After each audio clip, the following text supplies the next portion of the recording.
So hi, this is Mary Kurek again, and I'm with St. Francis by the Sea in Salter Path, North Carolina. And if you've been watching some of our videos with congregation members, you know that this is what we're doing to try to get you to get to know us.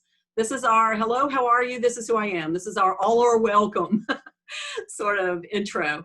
And today I have with me Charles McCurry, and he has been at the church. How long, Charles?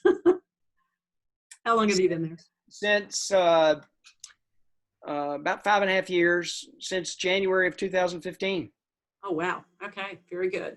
So what's interesting is we're getting to know people who've been there a short period of time, some that have been there a little while, and then some like Libet and Scott Shelton, who we'll interview sometime soon, who've been there since, well, its origins. In fact, they helped to create it, sure. the opportunity. So yeah, so I wanted to find out first a little bit about your background. So where are you from and what brought you to this area of the world? Originally, I'm from Greensboro, the Triad area, and grew up there, lived there 30 years. Went down to Houston, Texas for almost 5 years in Houston. I was in higher education when I was in Greensboro. I worked in the admissions office at UNC Greensboro, then left there and actually worked on a production line for almost 2 years before going to Houston. And then from Houston went to Whiteville, North Carolina in Columbus County with a small bank. I was the director of employment there. In fact, I think their first director of employment. And from there, BB&T bought us out, moved to Winston-Salem, was there about 14 years.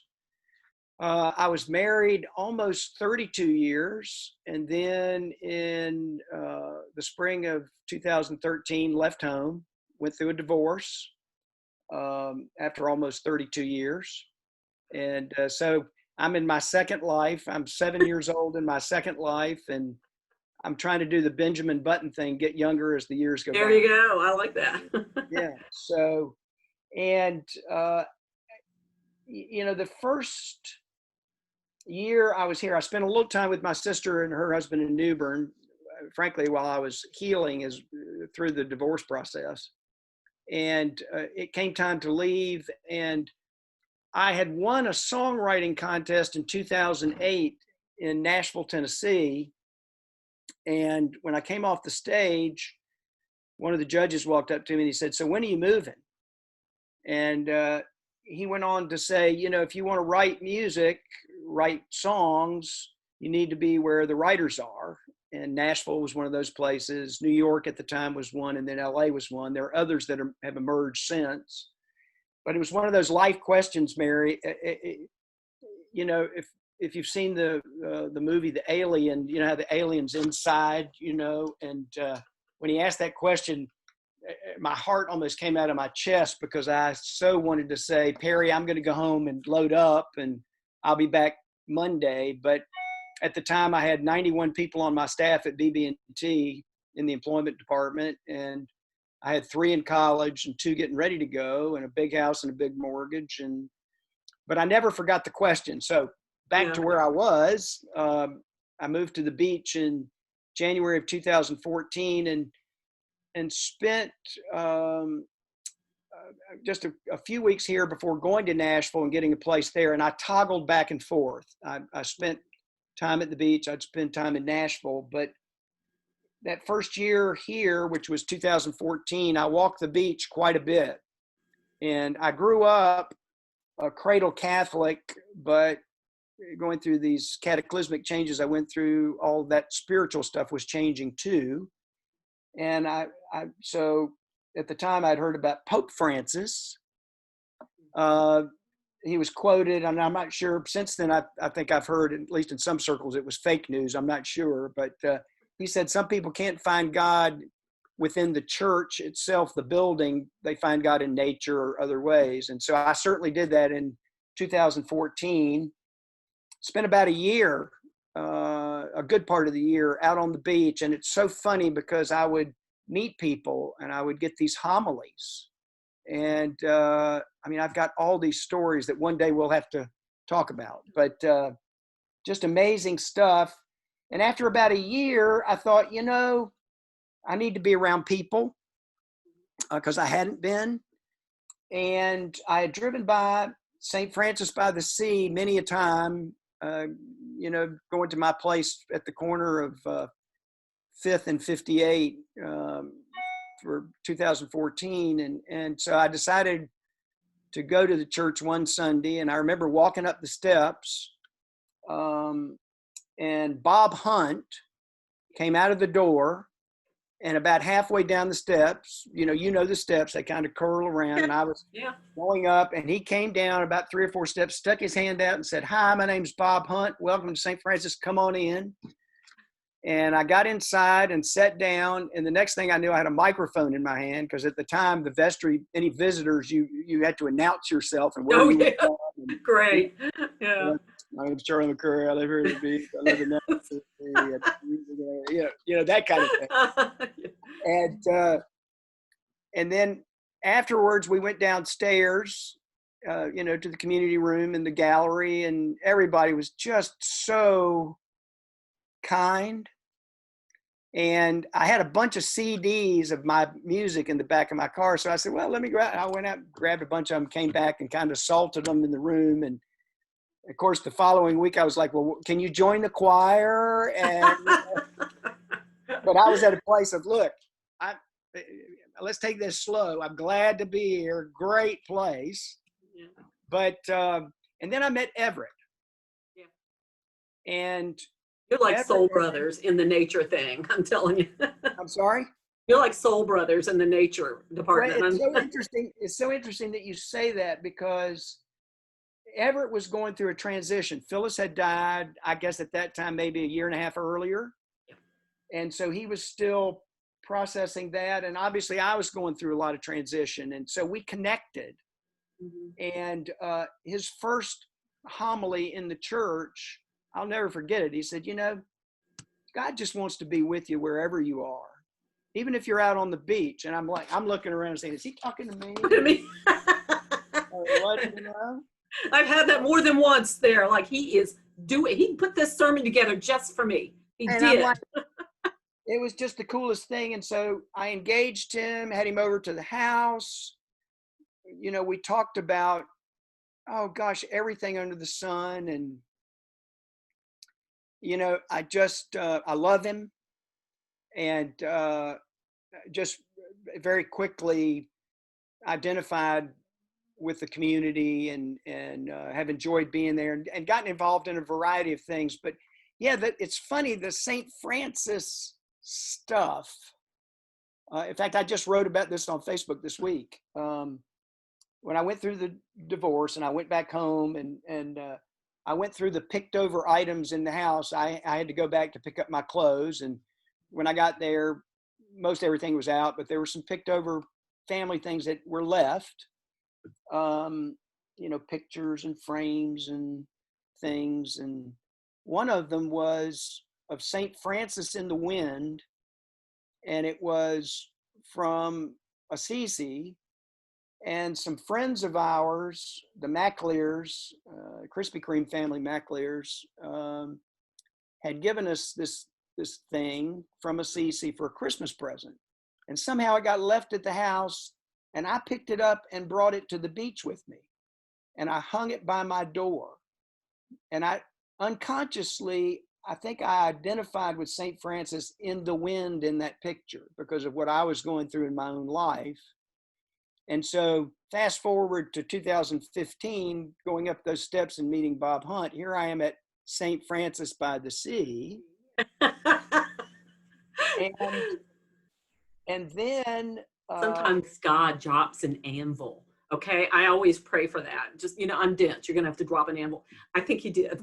Yeah, and then, a few years later, I do Ancestry, and I say, connect me with anybody and that I'm related to. And I get this note from this woman in Pitt County, Greenville. She says, I think I'm your first cousin. And I checked it out, and sure enough, she was. A first cousin once removed. I'd never met her. She was a tattoo artist. and so good. And the point of that is I now carry around that St. Francis in the wind on my left arm. And Oh, goodness. in fact, a week and a half ago, I had her go back and add the other elements from Canticle of the Sun. Oh, my So goodness. now I've got the sun, the moon, and the stars, the Stars. wind, the water, the fire, Mother Earth, and Sister Bodily Death on my left arm. So St. Francis has been a huge influence on me, and St. Francis by the Sea, most loving community I've ever been a part of.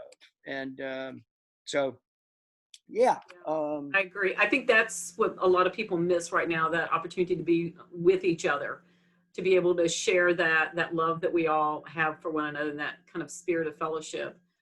As soon as you talked about Bob saying that, I mean, early on when I started there, he was very present, you know, and I didn't know at first that he was the brother of somebody I used to work for.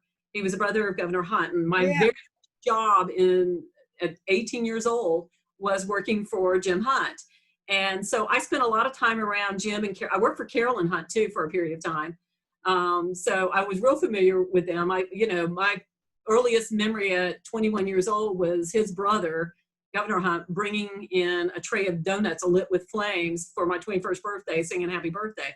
But the funny Wow. thing, I knew that when I found that out, and I went to Bob and I said, I didn't know you were Governor Hunt's brother. And I'm just going to say this with a smile on my face. Oh, no, honey, he's my brother. There you go. He's my brother. And I was like, gotcha. I got that. So Yeah, it's like he's such a great character and such a warm human being. I love Bob. He's just terrific. yeah, that's so funny. It's like, I going through this cataclysmic change and being over in Nashville, and I was one of these never have a tattoo people, and I walked by this tattoo place on Broadway, not far from where I lived, Lone Wolf Tattoo, and I decided one day, I think I'm gonna get a tattoo, and I went in. I met Ben Dixon, who runs the place, and I told him, now Ben, I'm a tattoo virgin. What's going to happen here? And Yeah. the point of the story is like your Hunt story. Ben, he said, well, I'll do the artwork, and it was a Celtic thing that I had done. And anyway, I'm sitting there, and he's doing mine. He'd tell me the stories, and he said, Keith Urban flew him out to L.A. and to have him do some tattoos for him out there. And I said, well, now you can tell Keith Urban that you've done Charlie McCurry's tattoo. There you go. Kind of like Governor Hunt, so. Priceless. So let's bring this into the music realm now, because one of the things that I know that you do, and everybody brings their talents to the table in one way or another. I think at St. Francis, seriously, you have brought so much to the music ministry there. So how did that begin for you? How did that bringing that music component into the church begin for you? Well, when I was in Winston-Salem for about 14 years and going to a Catholic church there, St. Leo's, I was really involved in the Life Teen liturgy, and in fact played for 14 years there. We had a 5 o'clock liturgy. It was for the teenagers, and so I wrote a lot of music for that, and a lot of stuff. And then when I got to St. Francis and finally started attending, Marian Getzinger came to me one time, and she said, listen, can you do something for Vacation Bible School? And I'm like, I remember that. I'm like, hear this cradle Catholic doing Vacation Bible School music, Jesus loves me. But it was such a wonderful thing to do for a couple of years. And then, we started doing the Kids of St. Francis liturgy. And so I was involved in some of the music there. And then I've, a few years back, in fact, it was 18, I was talking to some people on the island on 17 and 18, and we talked about during the winter, there's a dearth of things to do, and what could we do?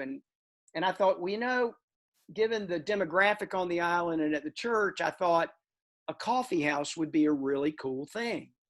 Kind of the throwback when we were in college in the 60s and early 70s, and just the unbelievable acoustic music back then. And so I talked to Everett about it and went to a vestry meeting and said, hey, how about this? It won't cost any money. I'll do it out of my pocket. And but have an evening coffee house. And so it took me a while. Once they said, yeah, go, several months after that, in January of 2018, we started the St. Clair Coffee House. And it was amazing because I called out of the blue. I called Laura Lynn Dossett, who to me is kind of North Carolina's Joan Baez. She's written a lot of stuff about river protection up in Stokes County, and she's been involved with Reverend Barber and some of his stuff. She's just a great writer. She wrote the score to the longest running Christmas production in Greensboro at the Triad Stage. And I called her up. I said, look, we're starting this coffee house. It's going to be free admission. We're going to pass the hat for the performer.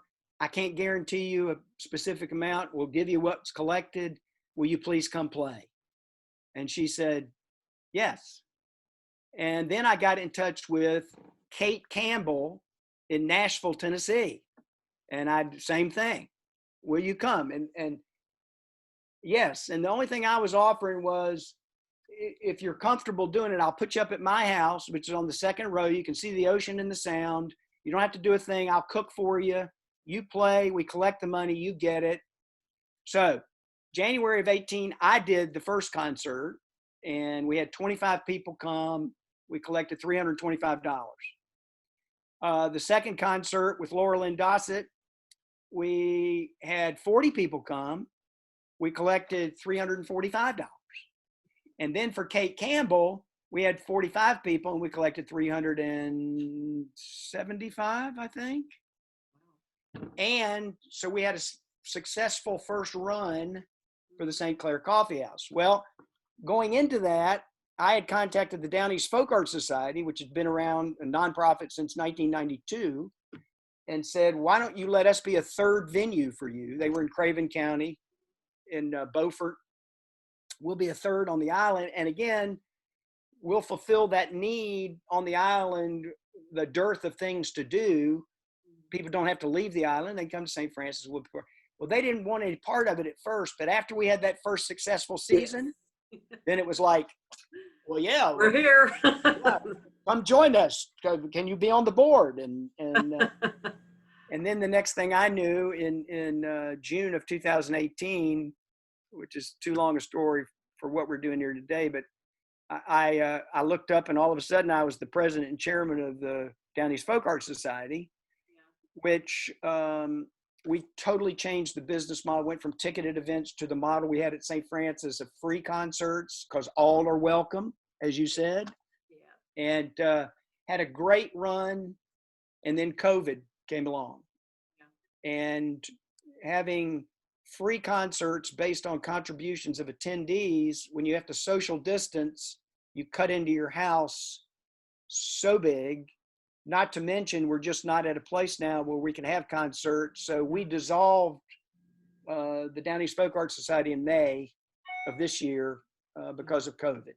And but anyway, the St. Clair Coffee House has been a great thing. And you know, once we're able to go back and come together as a community, I'm hopeful that maybe we can start doing some single venue things and continue to bring in some just great performers, because those ones that I mentioned, you know, Laura Lynn and Kate, that first season, both of them are just phenomenal people and musicians. And then we've had a litany of other great players since. So I will look forward to that, and I know everybody else will. That we have that to bring back to the surface, and something for everybody to do, not just the people that belong to St. Francis, but probably anybody in the area, right? Yeah. All are welcome. So this is great.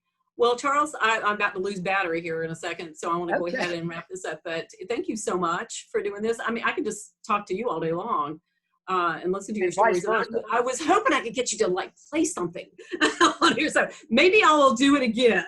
Maybe I will come back to you again and do another. Well, we'll do that. I'd be glad to. We'll do a part 2, and then we'll have you play something. All right. Well, thank you so much. And you all, you know, pay attention to what Charles has told you today. And, and get to know him when we have a chance to get back together again. So thanks again, Charles. Appreciate it. All right.